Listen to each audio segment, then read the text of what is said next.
শীত ঋতু এবং বর্ষা ঋতু আমার জন্য এত সমস্যা নিয়ে আসে। শীত ঋতু আর বর্ষা ঋতুতে আমার ঠান্ডা সবসময় লেগেই থাকে। আপনারা হয়তো আমার গলার আওয়াজটা শুনে বুঝতে পারছেন। যাই হোক, কেমন আছেন সবাই? চলে আসলাম আজকে সকালের ভিডিও নিয়ে। আচ্ছা, এইভাবে কি কখনো চুলার উপর থেকে গরম গরম দোয়া ওঠা আলু ভাজি আর এরকম ফাফানো রুটি খেয়েছেন? অনেক মজা, খেয়ে দেখবেন। আমরা গৃহিণীরা মূলত সবাইকে খাওয়ানোর পর নিজে খাই। যাই হোক, বড় মেয়েকে খাবার রেডি করে দিলাম, এখন শ্বশুরের জন্য খাবার রেডি করছি। এখানে এক চুলায় রুটি, এক চুলায় ডিম দিচ্ছি। মাঝে মাঝে ডিমটা যখন ভাজি করতে যাই, আল্লাহ কী যে একটা অবস্থা, মানে ভয়াবহ অবস্থা।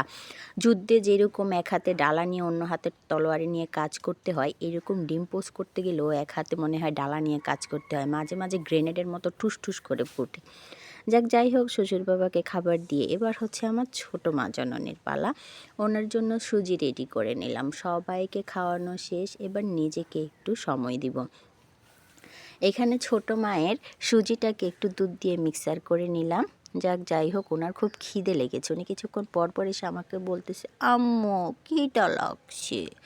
আর এই যে দেখুন, নাস্তা বানানোর পর আমার কিচেনের কি যে একটা হাল অবস্থা।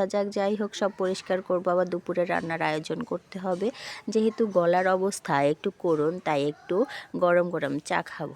চলেন সবাইকে খাইয়ে এবার একটু নিজে খাই। আমার সাথে টেবিলে চলেন, আপনারাও আমার সাথে শেয়ার করবেন।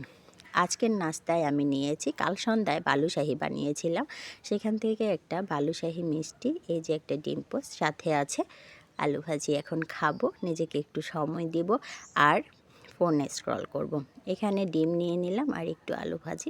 আচ্ছা, আমার কাছে এভাবে ডিম ছিঁড়ে আলু ভাজি মেখে রুটিটা খেতে কেন যেন অসাধারণ লাগে। কার কার কাছে কেমন লাগে আপনারা অবশ্যই কমেন্টের মাধ্যমে জানাবেন। আর খাওয়ার মাঝে মিষ্টিতে কামড় দেওয়া, সেটা তো আমার নিত্যদিনের কাজ। আল্লাহ হাফেজ।